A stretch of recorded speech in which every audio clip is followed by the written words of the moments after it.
most Christians evangelize? And if not, why not? Why don't more Christians evangelize, whatever that word means? Shortly after I began teaching at Boston University School of Theology, a colleague placed into my hands a brochure introducing the Women's Interfaith Action Group. The group provides a forum for women at Boston University for sharing and discussing religious and spiritual histories, commonalities, differences. What was especially interesting about the brochure was the following sentence.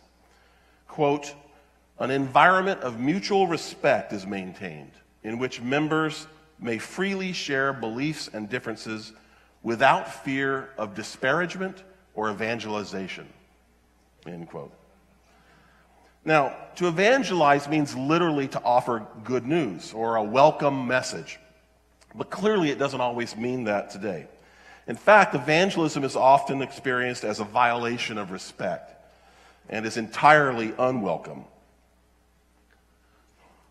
Isaiah 52:7 records how beautiful upon the mountains are the feet of the messenger who announces peace, who brings good news, who announces salvation, who says to Zion, "Your God reigns." Now, feet are not among the most common objects in the world to be described as beautiful. For most people, there are exceptions to this. And yet, Isaiah uses this striking word association to describe those who announce salvation as having beautiful feet.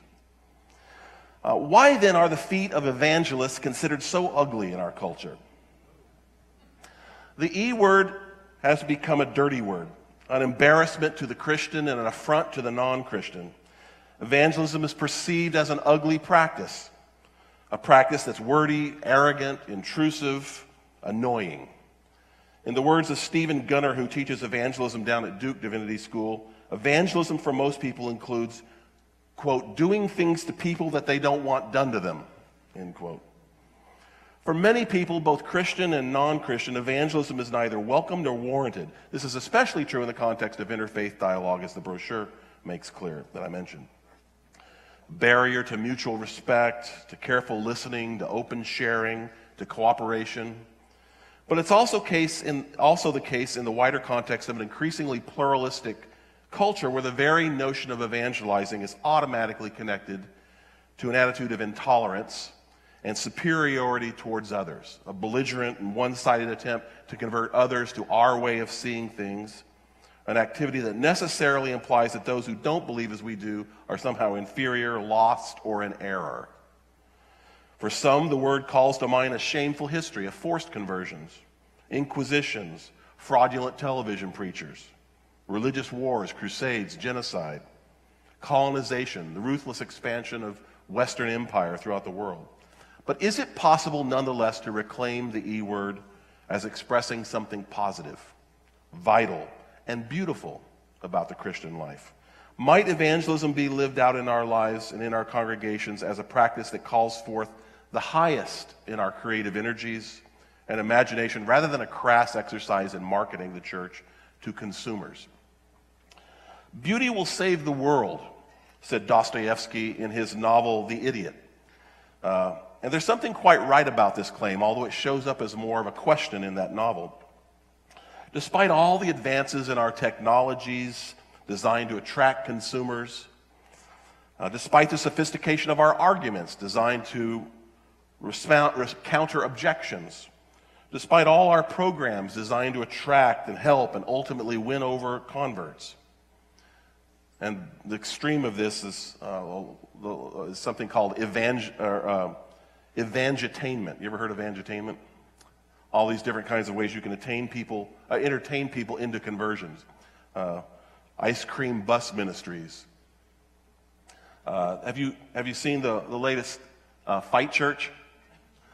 This is something you believe me, it's real. Google it if you want to see the documentary on it. It features clergy who practice martial arts on each other. You ought to maybe think about some of this. While delivering messages about spiritual warfare and strength in the Lord and putting on the whole armor of God. And the whole thing is to, especially reaches out to men, so kind of a masculine Christianity.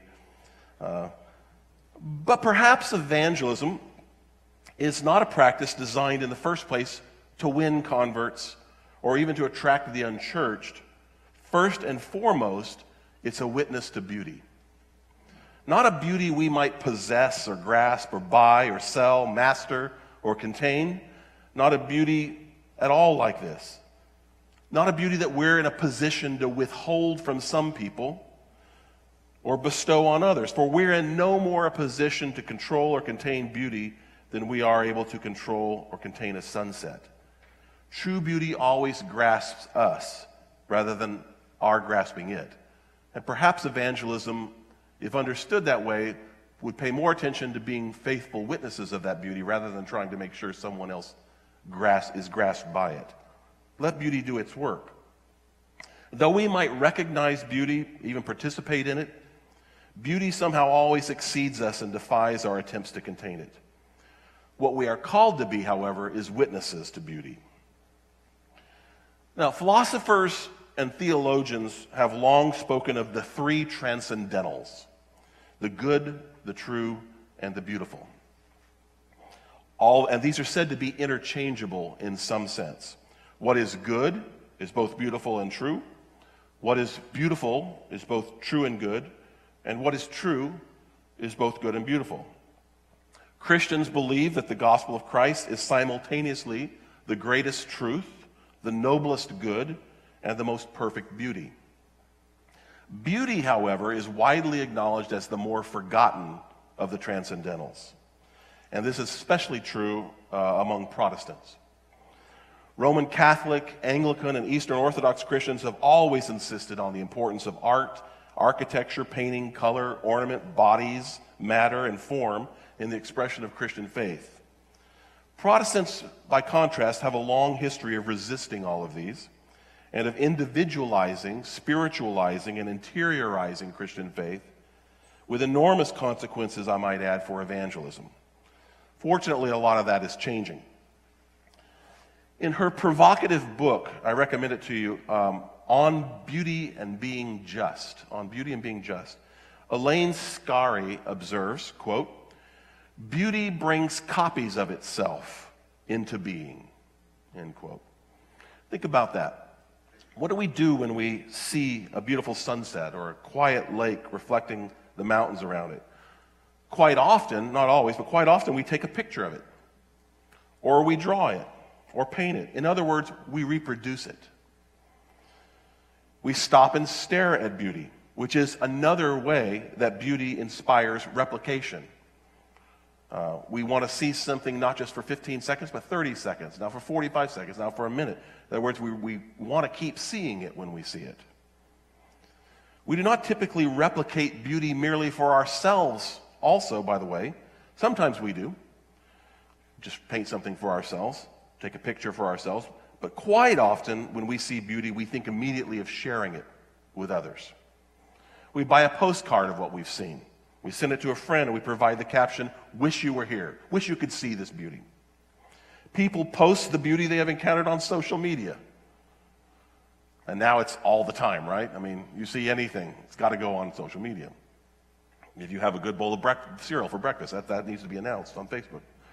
But there's something about the beauty of a landscape or a poem or a face or a smell or a life that inspires its reproduction, and frequently with great passion. Consider again the other transcendentals. When we encounter truth, we're obliged to believe it. When we encounter goodness, we're obliged to enact it. But to what are we obliged or inspired when we encounter beauty? Perhaps awe or wonder in the first instance, but beauty inspires sharing, imitation, and reproduction. In fact, that for which evangelism properly hopes is precisely that to which beauty inspires us: sharing, reproduction, begetting. It is striking then that the practice of evangelism has not more fully engaged the category of beauty in its offer of good news. Already the phrase news doesn't quite get. Maybe we should say beautiful news instead of good news. Perhaps we've been too caught up in trying to get others to believe rightly as what evangelism is all about.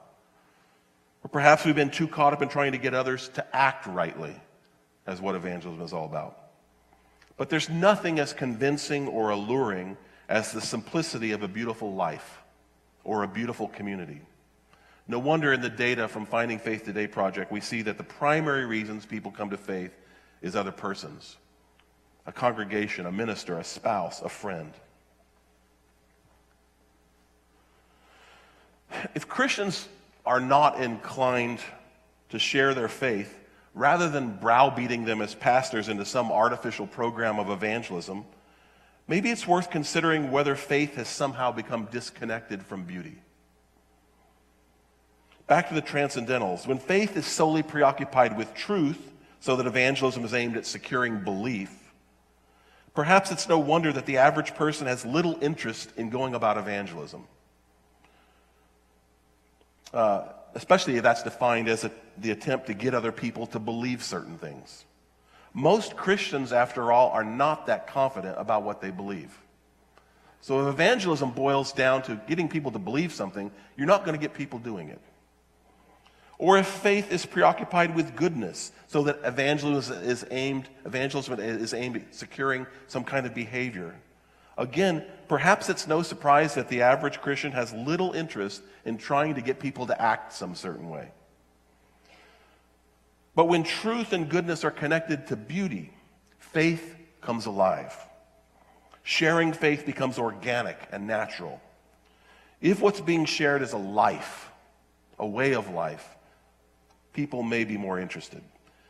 Because evangelism is not doing things to people they don't want done to them. It's not trying to get them to believe something or do something, though one might always hope for that. It is first and foremost the sharing of beauty. But of course that means that someone has experienced Christianity as beautiful. Elaine Scarry goes on in her book to suggest that true beauty has 4 qualities. And she's not talking about Christian beauty here, but I think I can make application. First of all, it's sacred. Secondly, I'll say a little bit more about each of these. Let me just put them out there first. True beauty has 4 qualities. It's sacred, it's unprecedented, it's life-saving, and it incites deliberation. And I don't have time to spend on each of these at length, though if you were really to develop a full theology or aesthetics of evangelism, it'd be fun to do that. Beauty is, first of all, sacred in that it mediates and is transparent to the divine. People experience something beyond themselves, perhaps the divine. It's unprecedented, secondly, in that when we encounter beauty, it so often arrives in our perception as new and unparalleled. No matter how many times you see, for example, a peacock's feathers, it just, wow, kind of hits you as, wow, that's something. Unless, I guess, if you're around peacocks all the time. It's life-saving, she says, thirdly, in that it seems to reach out to us. And Scarry says, quote, it quickens, adrenalizes, makes the heart beat faster. Quote, she says, it makes life more vivid, animated, living, worth living, end quote. And lastly, she says, it incites deliberation. Quote, something beautiful fills the mind, yet invites the search for something beyond itself, something larger, or something of the same scale with which it needs to be brought into relation, end quote. It makes you think, makes you move beyond what you've seen. And perhaps you can see why beauty then would appear to be an obvious candidate for rethinking and reclaiming the E word.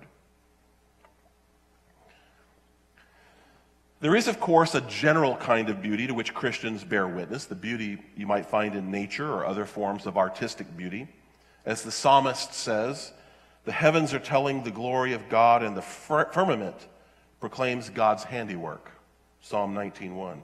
And thus all of nature stands as an evangelistic witness to God.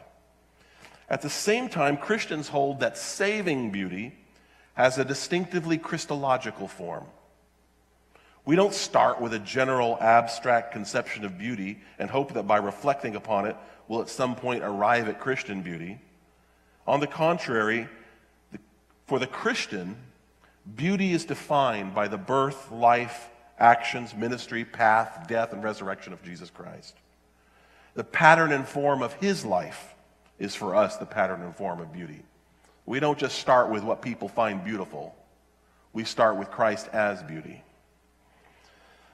The challenge for evangelism, of course, is that the beauty of Christ is not necessarily beautiful on the terms and within the aesthetic judgments of a consumer-oriented culture. If Dostoevsky's claim that beauty will save the world is really a question, then for the Christian, that question has to be answered in the affirmative, for it is indeed beauty that saves us by captivating our hearts, minds, and imaginations. But Christian beauty is fixed in Christ, and is therefore also cruciform, and so in some sense grotesque. The evangelistic appeal to beauty cannot for that reason be reduced merely to what the world finds beautiful, desirable. To be sure, the good news we have to share with the world is that resurrection, not crucifixion, has the last word in human existence. Hope is not swallowed up in tragedy. But the cross is not thereby negated or eclipsed. Its nonviolence and vulnerability remain central to Christian beauty. Christian beauty is defined by the vulnerability of the cross. Not in the sense of chastening our hope again. That's not what I mean. Or making us more realistic about what we can expect from people or from ourselves. But in teaching us patiently to love and to serve, even if church growth experts find that uninspiring or fruitless. In the end, beauty can never be proven and it can never be imposed.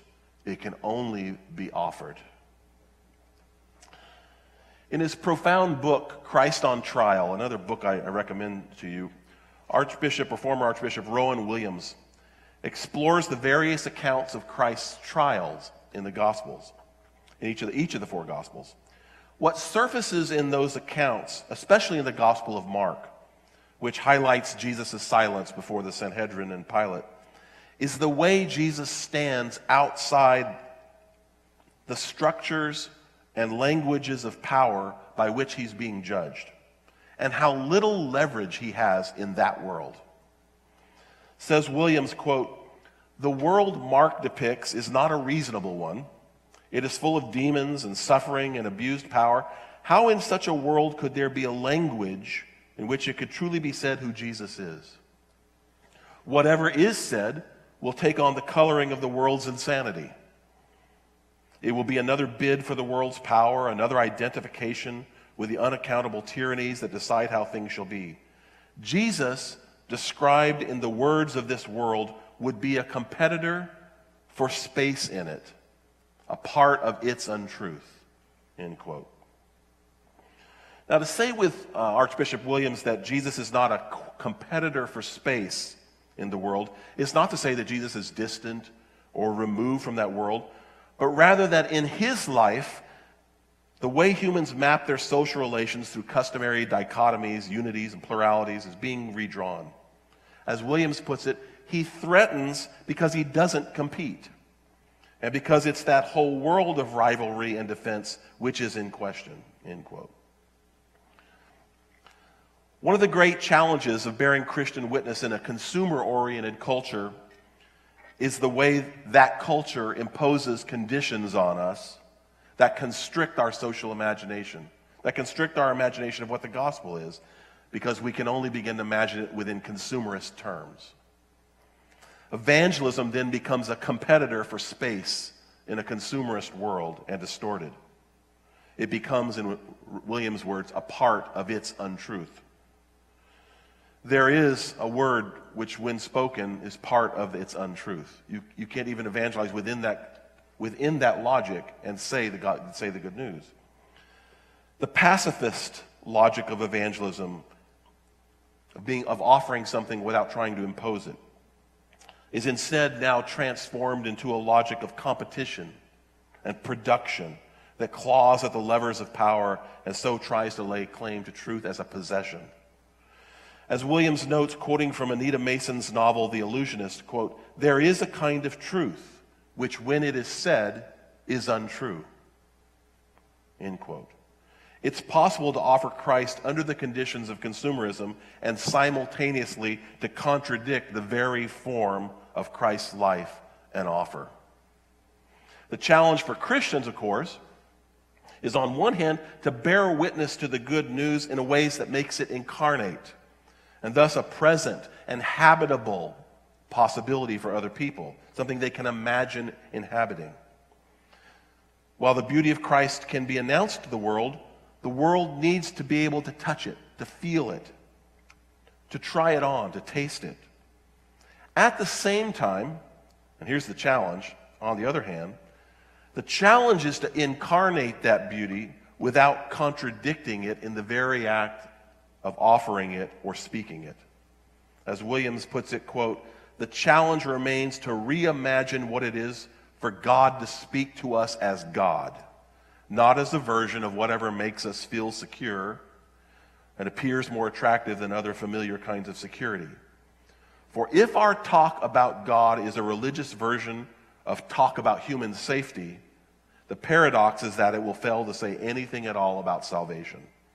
It will not have anything to do with what is decisively and absolutely not the way of this world." End quote. Christians have often felt the need to secure the validity of the good news on the world's terms by laying claims to its structures of truth, power, and legitimacy. So we have to be able to help. We have to be credible or attractive. But if the good news to which Christians bear witness is either a gift on the one hand, in other words, it's free, you can't buy it, or it's a demand on the other hand, which is also that, it costs everything, there's no way that the Christian good news fits within a consumerist logic of exchanges. That witness doesn't have to secure a place for itself in the world. It couldn't secure a place for itself in the world without at the same time deforming the witness. Let's say a little bit more about consumer culture. One way that evangelism is habituated as a competitive practice within the context of consumer culture is as it's subjugated to the marketplace dynamics of commodification and consumption. Within the marketplace, choice is at the heart of everything. True freedom is freedom of choice. We live in a world that everything is filtered through the ability to choose. And that for the past decade at least, we have participated or lived in an economy that I could only call a hyper-surveillance economy. All of our shopping is being watched. And not just by cameras in the sky, but by computers, right? I mean, iTunes and Amazon.com are the perfect examples of this. By allowing Amazon.com, we have no choice, to know what we buy, it now packages things. You know how it is. You go on Amazon, it tells you what you should buy. It knows your buying habits, and so it can tell you what you should do.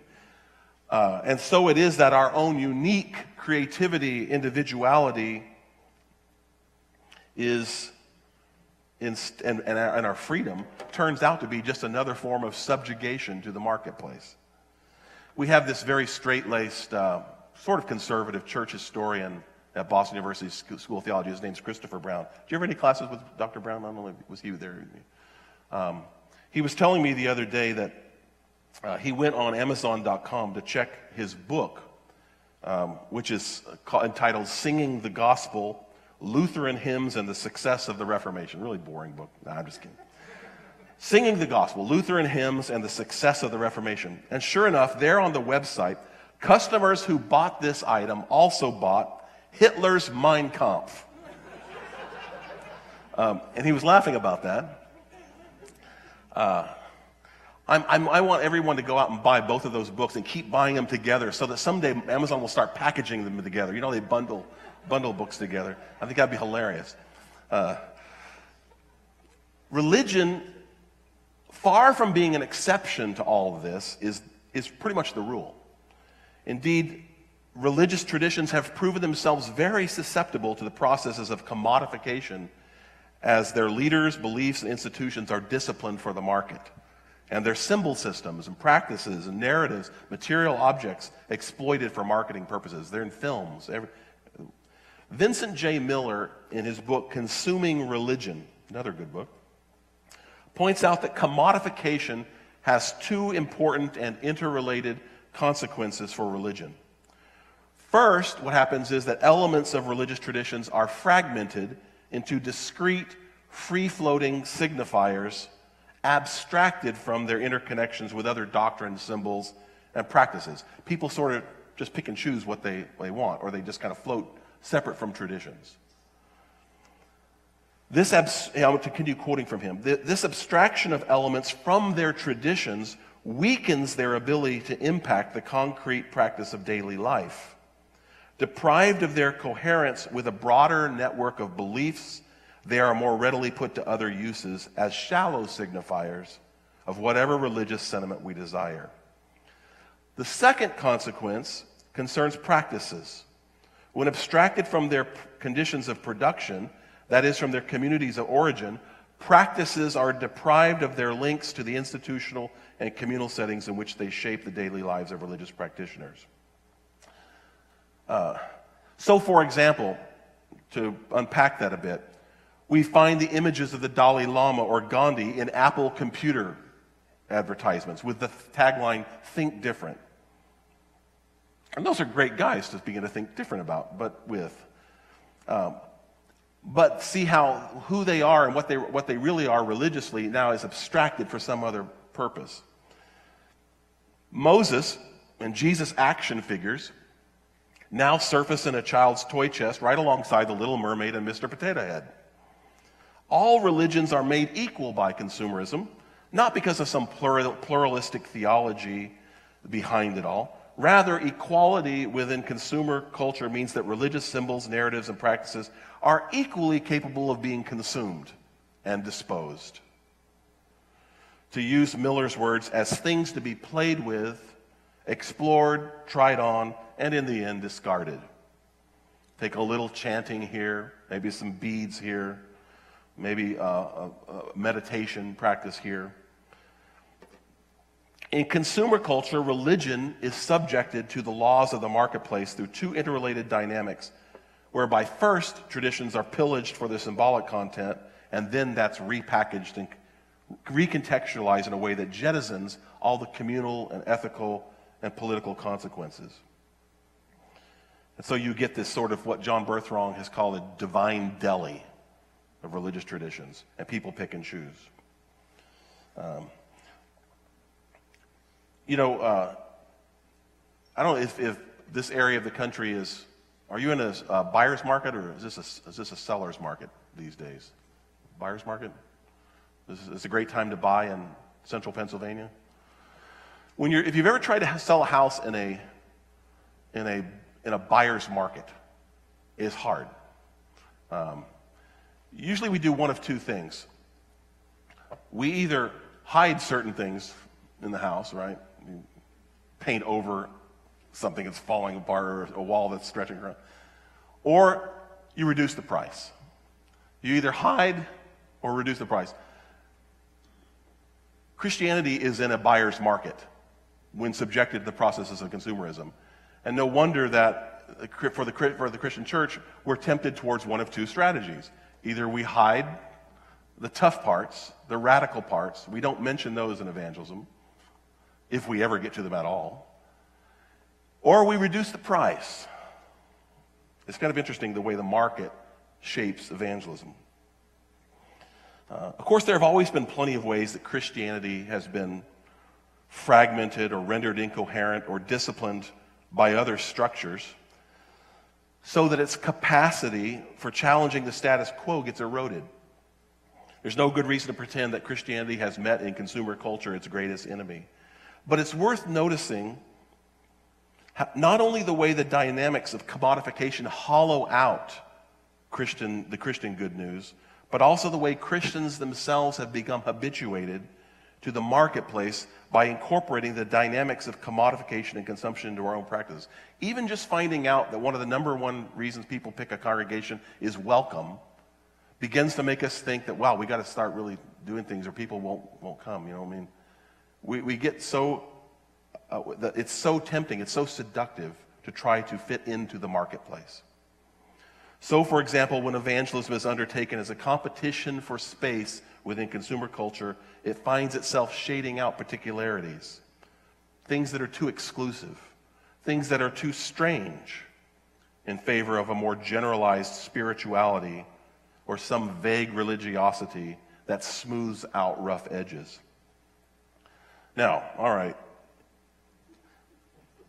Joel Osteen is probably a case in point, one of the more exaggerated versions of this principle. Still, with an average weekly attendance of over 40,000 people, largest church in the U.S. now, his approach to evangelism as pastor of the largest church is worth noticing. I don't think it's that much, it's exaggeration, but it also reveals something that's going on more generally. According to Osteen, and I'll quote from him here, I think that the biggest proof of spiritual growth is when we have to keep building bigger and bigger churches to hold all the happy people. We have a slogan here at Lakewood: if you're happy enough, people will know where you go to church. Jesus often spoke through smiles. I'm trying to get his accent now, I'm not going to do that. And that is what we are all about. We don't need to confuse anyone with doctrine or theology. That's for old people. If our people are anything like me, if I were to preach a sermon based on good, solid theology, they would only walk away with headaches. End quote. Theologians just love Joel Osteen. Now, admittedly, televangelists like Osteen are something of a slow-moving target when critiquing the dynamics of fragmentation, abstraction, celebrity, spectacle, by which religions are commodified for the marketplace. But those dynamics have a far wider reach than just television sets and megachurches. And they manage to shape even the most mundane and local dimensions of religious life so that they're available to religious and other shoppers for consumption. We live in a culture of conversion. I'll say more about that later. And as the self is likewise understood in commodified terms, something to be constructed and reinvented, it's no wonder that we turn to people who can help us with our own personal design for life. According to Miller, consumer culture is not then merely a particular set of ideologies, for example, believing that driving SUVs, having plastic surgery, or watching American Idol are good and worth pursuing. It's primarily a way of relating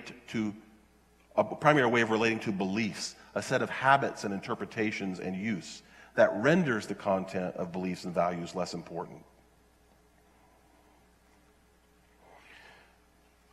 Art,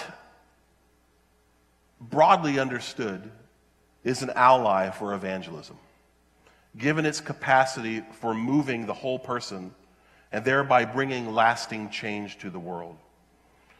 But the recovery of an aesthetic approach to evangelism doesn't mean that Christians should now simply focus on the use of art instead of words or actions as instruments to secure conversions.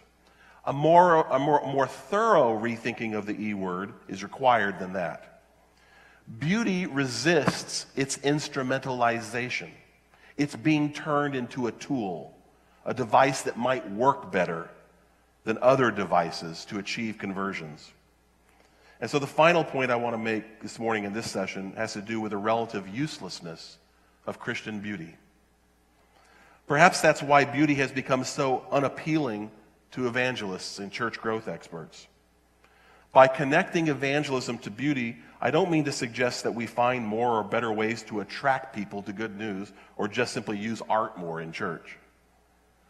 Beauty does, of course, attract, and there is an allure to beauty. But the approach to evangelism I'm talking about is not focused on idealized forms of beauty. Rather, it enacts a beauty that redeems by reaching into the ugliness, horror, and banality of our existence. The measure of evangelism is exemplification, not production. It is how well we exemplify Christ's beauty in the world, not how well we produce converts. That's because the beauty of Christ is always rejectable. Christian evangelism doesn't attempt to reduce or to work around that rejectability, but to locate it in the right places, to make sure that people are rejecting the good news for the right reasons. One of the challenges with an evangelism that places emphasis on beauty is that appeals to beauty are so messy, unpredictable, and inevitably less oriented towards measurements of success. I can't tell you how you know when you've achieved the offer of beauty. As Gregory Wolfe suggests, quote, the indirection of art, with its lack of moralizing and categorizing, strikes the pragmatic mind as being unedifying and thus as inessential, end quote. An aesthetic approach to Christian evangelism follows the logic of the Spirit and is only possible in hope. And is essentially, again, pacifist. Pacifism, as I mean here, is not merely an ethical position that one takes toward war, nor is it in any sense sheer passivity. It's rather a fundamental orientation toward others that arises from a trust that the Spirit goes before us. We don't have to be anxious, manipulative, or controlling in our evangelism. For in the words of Jesus to his disciples, it's not you who speak, but the Holy Spirit. The church's evangelistic success, if we can call it that, is always hidden in a threefold way that corresponds to the incarnation, crucifixion, and resurrection of Christ, in which Christian beauty finds its normative pattern. In all three of those, the incarnation, the crucifixion, the resurrection, God's activity is material and visible, but at the same time always hidden, always incapable of being predicted, calculated, or secured. You can't make resurrection happen.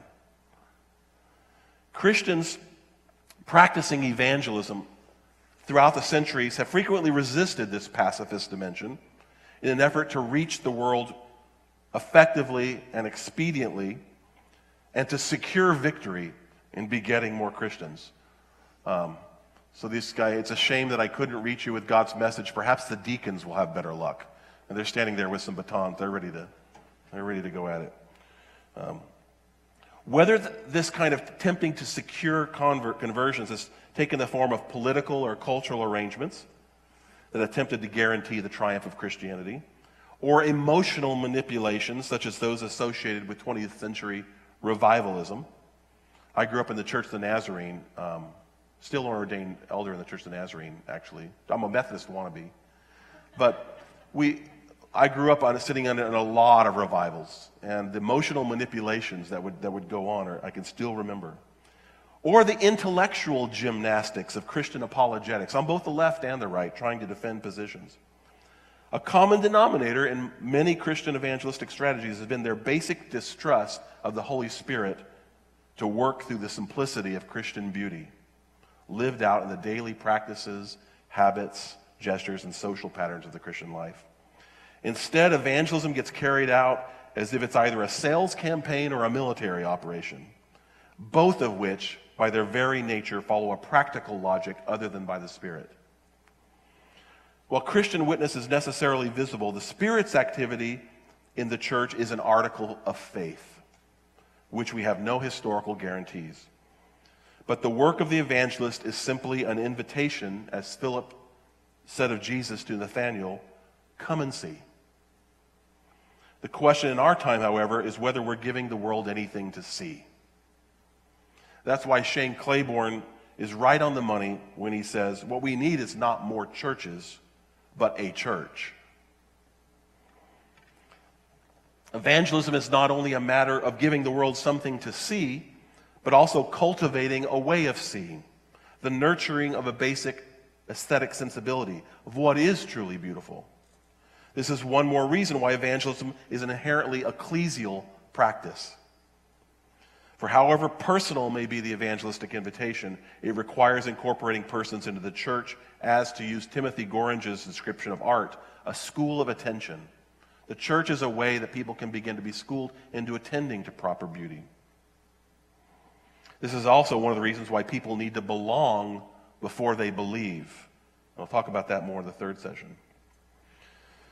Evangelism is an art. All great art helps us to see, to attend, to sense. But if there's no social body called the church, no saints, no daily practices of forgiveness, material sharing, inclusive table fellowship, then evangelism remains quite impossible, regardless of how passionate we get for its substitutes. For it's in and through the concrete form of life called church that we're educated into the patterns and rhythms of the Spirit and so learn to see. That's why what the gospel needs most in our time is not towering intellects, marketing geniuses, or a successful new generation of purpose-driven megachurch pastors, but rather saints. Saints in whose ordinary lives the gospel is visible, palpable, and true. It needs disciples for whom life is a pilgrimage and for whom Jesus is to be followed with or without the support of our culture. Christians may yet relearn what the first Christians came to know out of sheer necessity, that the beauty of our witness is not tied to grandeur, expanse, growth, achievements of empire. It's on the contrary tied to a new and often counter-imperial formation into a people that has been made into the temple of God in which the Spirit dwells, built upon the church's only secure foundation, Jesus Christ. Amen? Amen. Let me stop at that point and see if you have thoughts or questions, and we can take them from the other groups too, and then we'll do some table conversation as well. Anything that hits you? Yes? The dashboard measurements we're currently using, could you share how you see that in relation to the consumer mindset? Oh, ouch, you would do that. This gentleman asked about the dashboard measures you're using for, say the last part, for your... As a whole now, we're using measurements that we input on a weekly basis. Could you share your own thoughts of how that relates to a consumer mindset? The bishop's sitting right there. Are you... He wants to know also how the dashboard measurements relate to a consumerist mindset. I think they do. But I also think they relate to a denomination that's is struggling. And so is checking its pulse a lot. That's not quite the same as a consumerist mindset, but I think it's related to it. I will say this. Church growth could tell you absolutely nothing about whether the good news of God's reign in Christ is present or happening, or that kind of transformation is happening. It can't tell you it at all. Not anything. Not one thing about that can it tell you. Have I said that enough? The only thing it can tell you is that something's happening in that church that people like. It can tell you. But in fact, whether the good news is being proclaimed, that measure, church growth, could be just exactly the opposite of whether that's happening. People do line up all the time in our society for things that have nothing to do with God's reign happening. So I just can't tell you. It just can't help you know that. Maybe it helps you know something else, and I'm sure the denominational people will have to tell you, officials will have to tell you what it tells. But it can't tell you that good news is being shared. I think that you might be able to make an argument the other way, but I'm also leery about that if the good news is being proclaimed and transformation is happening, churches will grow. But even then, boy, I tell you, it's not calculable. This is the thing about beauty. When beauty is transforming lives, it just doesn't, you can't predict the result. And there are churches that sometimes go through decline precisely because they're taking a more radical turn in following Jesus' life. You also can't go the opposite way from that one, that if you're in decline, you must be doing something right. So these things are crazy, right? Denominational statistics will drive you nuts. I know what that's like. I was a pastor reporting, and Church Nazarene cared a lot about those things too. And it was growing too. And you know what? I remember as a pastor getting sucked into that a lot and caring an awful lot about that. And because they'd always publish it every month, in the paper of who's doing well and who's not. Other thoughts? I might be getting myself into some trouble here. I don't know. Can you talk about the difference between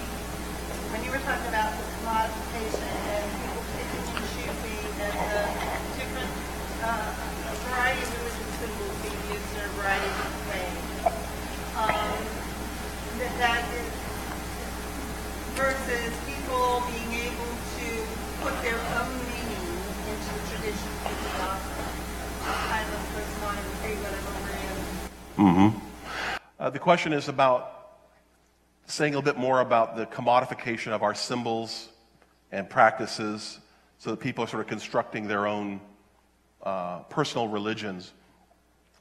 Robert Bell, a sociologist, refers to this as Sheilaism, where it came out of an interview he did with someone named Sheila, who's constructed her own religion. She has her own. She created her own out of different, traditions. And he didn't mean to do this as some sort of slam against Sheila. I don't even know who Sheila is, but it's more about the way so many of us, because we live in a very individualistic, consumer-oriented culture, create our own religions. And because of that, the religions that we create, the symbols, because they're free-flowing or not attached to the traditions that really nurtured these things, they don't have the power to transform. And they don't have the social and political power that they have when they're individualized and customized for our personal life portfolios. Sometimes they do. I think there are exceptions to that. But traditions carry so much power in terms of the larger network of beliefs, practices, symbols, that all together form a way of life. And it's that way of life that we're talking about when we're talking about sharing the good news, not just simply a practice isolated from all the rest. So I think that's what he's saying is that's happening all over in the United States with all religions, and that the marketplace is a very pluralistic place when it comes to religion because it doesn't care about the specifics. It hollows them out and just cares about, So, for example, the bumper sticker coexist, you've ever seen that? It has all the symbols of the different religions on there to spell out coexist. It's kind of a microcosm of that. You can just stick everything together, all next to each other on a bumper sticker, and everything is equal because you don't have any of the real substance. You just have symbols. But once you start to get to the substance of a religion, there are differences, vast differences. And those differences are actually what gives the religions their power to make political and social difference and life changes. But sometimes when we abstract them, then we lose all that. We lose a lot of it anyway. It's at least worth thinking about. And the reason I used Austin at this point is because he's like the master of this, of talking about Christianity in terms that remove it from Christianity, to lift some of its beliefs so that they kind of vaguely resemble, remind you of Christianity, but you can buy into it without having to buy into the tradition. I think that's attractive to a lot of people. Oprah Winfrey had the same kind of capacity to do this, to talk about what are spiritual topics that make sense, but to detach them from any one religious tradition. And that's why she was called on, and not anyone else, when after the World Trade Centers went down, and they had the prayer for America in JFK. Was it JFK Stadium, or was it? I can't remember what stadium it was. And all the religions all the different religious traditions there. The priests were there, the pastors, the rabbis, the imams. But who was the coordinator of it? Oprah. Oprah was the one, not a government official, but she's kind of like the nation's pastor of sort of indescript spirituality. And that's kind of what Joel Osteen has become in a way. It's fascinating. Evangelism gets easily sucked into that in a consumer marketplace, in a consumer orientation, so that it begins to hollow out the traditions in order to secure the assent or participation of someone who might not like the fact that Methodists have a 500-page rule book, but they will love the fact that, we're all smiles, something like that. The rule book's still very important, of course. Is it 500 pages? I probably exaggerated. I haven't looked at the Book of Discipline lately. Other thoughts or questions? Or shall we go to some table conversation with that? Okay, let's take some time just at your tables to discuss whatever you'd like at the table, and thanks very much, and I'll see you in a little bit.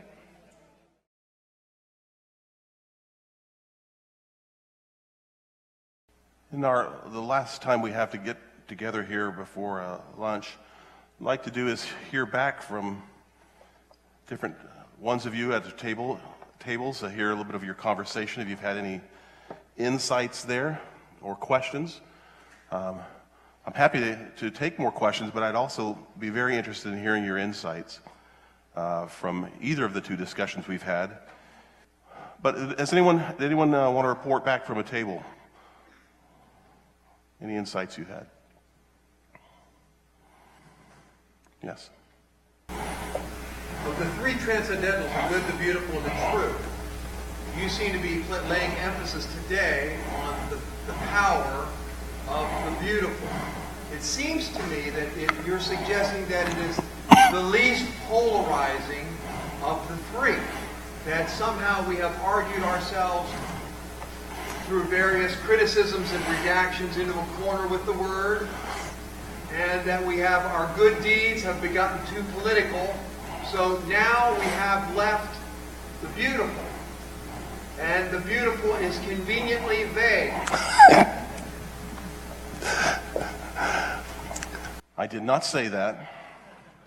I did say the last part.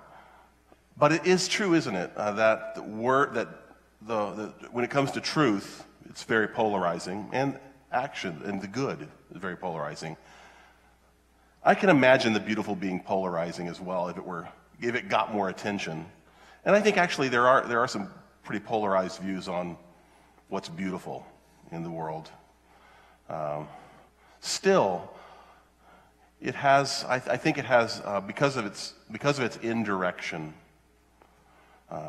Perhaps it is something that I think, if not to be preferred when you think about evangelism, it shouldn't be forgotten. And that's certainly what I want to do. But I think your insight's great, that there's something going on in these other two that are more polarizing. He was saying that, what is your name? My name is Win. Win was saying that when it comes to truth, the three transcendentals, to return to the three transcendentals, when it comes to truth, it tends to be polarizing, and the same with actions, highly politicized when it comes to the good. But beautiful is conveniently vague, and so it might be a better category, perhaps, for transmitting faith. I hope that it's being vague is something that's good in some way, but I also think that it's got a huge power. The beauty does. It's just it can't be controlled or confined the way truth and goodness can be. I think. I'm sure that I'm missing something though on that too. What else? Yes. A win? Yeah. Well, it seems to me the limitation is that beauty being vague resists articulation, and therefore it probably does not lend itself to spiritual maturity.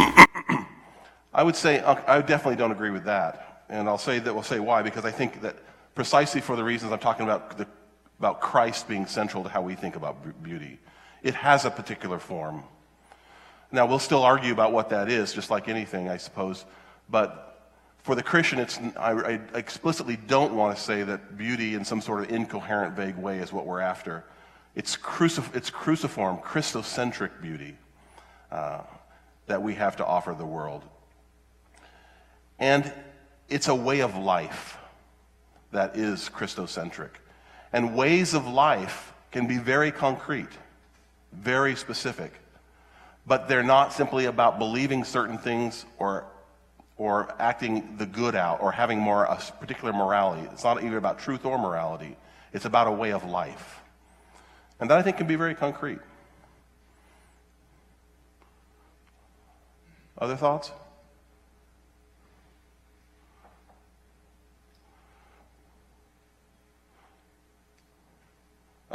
I got a question in. This question's for Win. No, I'm just kidding. Our table was wondering, can beauty and grace help explain each other? This is from Craig Rose. Craig, how are they similar? How are they different? Anyone want to tackle that? It's a good question.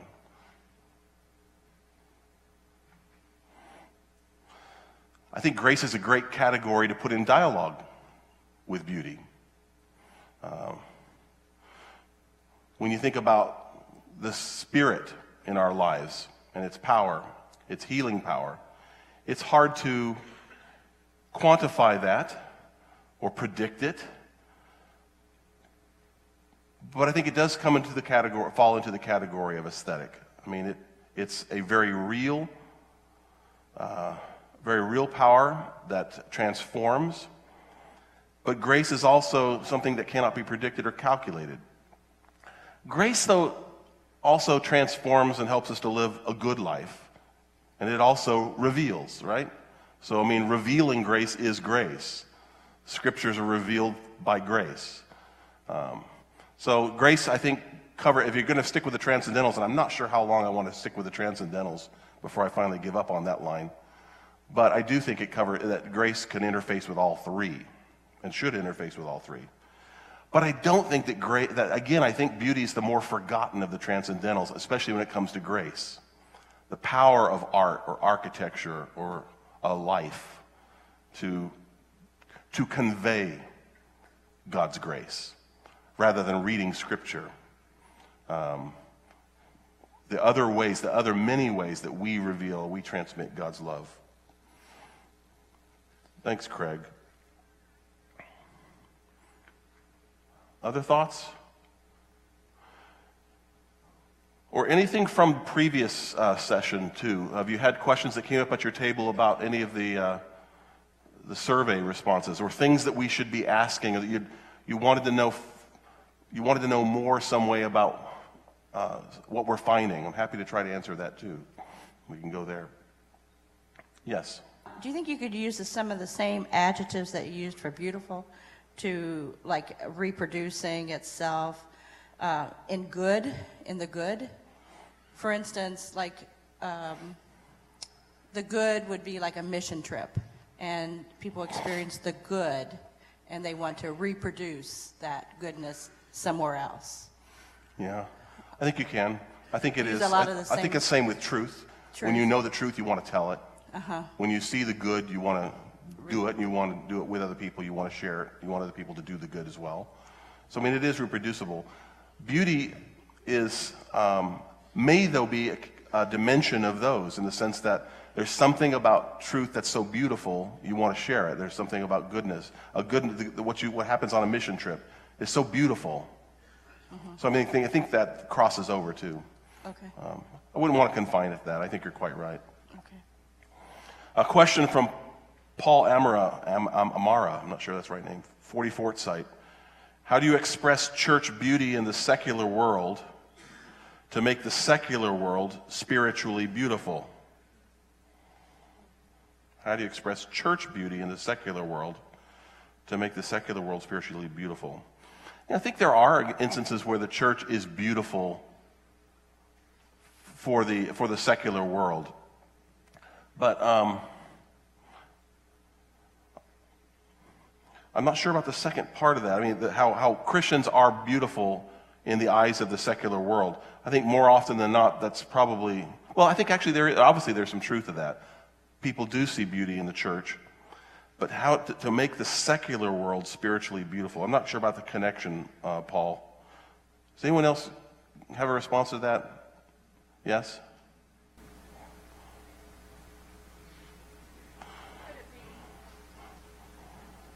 I was just thinking in particular about the response of the Amish community after the Nickel Mines school shooting, which was very well known in terms of forgiveness, which is a very Christian type response in its best form, and yet the wider community saw that as very beautiful.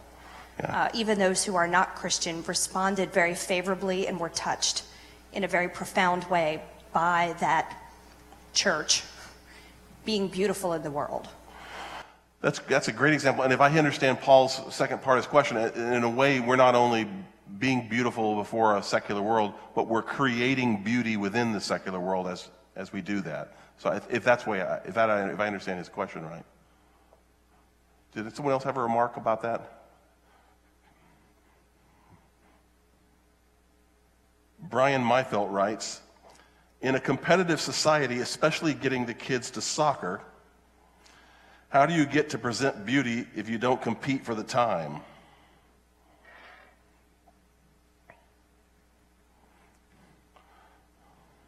I don't know. Do you compete for the time? You're always competing for people's time, I suppose. I think the question is, for me, in our hectic schedules and trying to compete for time, just even to share faith with anybody, is that we don't thereby reduce the content of the faith to what a consumer would want. In the consumer society, the customer is always right. But when it comes to the good news, the customer is not always right. And so it's the changing or the distortion of the good news to fit what consumers want. If you treat people like consumers, they will come to you. They will come to you. They will enjoy being treated as consumers. And you can benefit from that. But I don't necessarily see that as the same thing as competing for time in terms of like taking your kids to soccer and trying to find time. I would make that distinction.